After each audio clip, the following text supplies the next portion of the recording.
Bonjour à vous, alors aujourd'hui je vous refais une vidéo pour répondre à certaines questions que j'ai eues sur des gens qui vont me demander est-ce que je peux poser mon complément tout seul.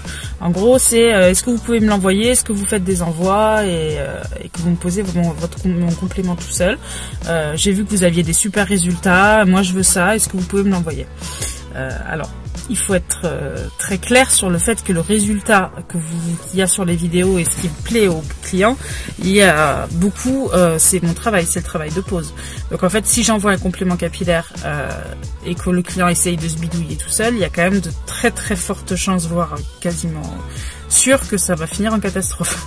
Le travail de prothésiste capillaire, c'est quelque chose qui est très précis, qui demande énormément de technique, qui demande énormément de détails, qui demande une formation poussée avec chaque client va être différent, donc si vous voulez des petites astuces et des petites choses, ça prenne au fur et à mesure des années, au fur et à mesure du temps. On ne devient pas prothésiste capillaire en claquant des doigts. J'ai même beaucoup de coiffeurs qui m'appellent pour me demander si je peux les former, mais la formation c'est pas un coiffeur va venir une semaine, il va se faire former et puis ça y est, il est prothésiste. Il va peut-être savoir les bases pour coller un complément, savoir les bases, apprendre les gestes de base, mais en fait c'est vraiment énormément de petites astuces, énormément d'apprentissage au fur et à mesure des clients. Tiens, là on apprend à chaque client, en fait on apprend un petit peu, même encore aujourd'hui, hein, des fois je découvre des petites astuces, j'invente des petites choses qui vont me permettre d'améliorer mes résultats. Pourtant ça fait 17 ans maintenant que je travaille le complément capillaire et que j'ai toujours fait ça, et encore aujourd'hui j'en apprends et je m'améliore au fur et à mesure. Il y a 10 ans, même ça faisait déjà 7 ans que je faisais ce métier, mais il y a 10 ans j'avais pas les résultats que j'ai aujourd'hui. Donc vraiment le travail, le résultat est en partie grâce au complément, c'est sûr, mais en très grande partie grâce au savoir-faire du professionnel qui va le faire. Donc envoyer des compléments c'est tout à fait possible, mais moi c'est pas trop mon credo. Je suis pas vendeuse de cheveux, je suis prestataire de service et j'apporte un résultat sur la globalité. Donc c'est pas en envoyant des cheveux que le client va être satisfait, parce que s'il se le fait poser par quelqu'un qui est pas vraiment formé sur ça, on ne va pas avoir les résultats qu'il veut. Donc poser son complément tout seul sur des compléments base très fines comme ce que je propose sur mes vidéos, pour moi c'est quasiment impossible. Quelqu'un qui veut faire ça, c'est très très compliqué.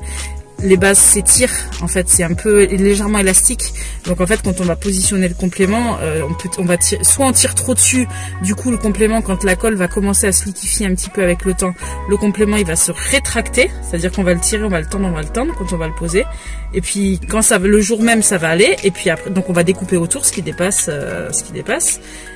Et puis après, quand le complément va vieillir, en fait, quand la colle va se liquéfier, le complément il va se reprendre sa place, il va se rétracter, et du coup on peut se retrouver avec des trous sur les côtés par exemple. Ça c'est une chose qui peut arriver. Quelqu'un qui n'est pas habitué, soit il va tendre trop le complément, et du coup c'est ça, le complément il va reprendre sa place quand il va se rétracter, du coup il va devenir trop petit, et ben alors super, on se retrouve avec une bande de 1 cm ou plus sur le contour, donc là c'est même pas possible, c'est horrible. Ou sinon on va faire des plis partout parce qu'on va pas assez le tendre, parce que on n'a pas la technique, et du coup on va faire des plis, des bosses partout, ça ira pas, on sera obligé de le retirer.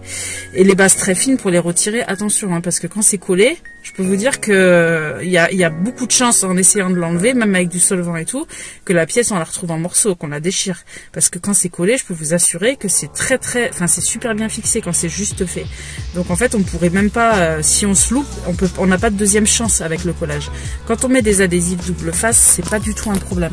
On peut tout à fait décoller, recoller, changer les adhésifs. Si on se trompe, c'est moins grave sur des pièces plus épaisses. Mais sur les bases très fines, une fois que c'est collé, je peux vous assurer que pour l'enlever, c'est très compliqué et qu'on a une chance sur deux de bousiller la pièce. Donc je déconseille très fortement à des gens de s'auto-coller les pièces, les bases les plus fines, parce que s'ils se ratent, ce qui est à peu près sûr, ça va pas du tout pouvoir tenir. Donc voilà, écoutez, n'hésitez pas à me poser d'autres questions si vous voulez savoir des précisions. N'hésitez pas à mettre des petits commentaires et à liker mes vidéos pour me faire connaître s'il vous plaît. Et puis je vous souhaite de passer une très bonne journée. Au revoir.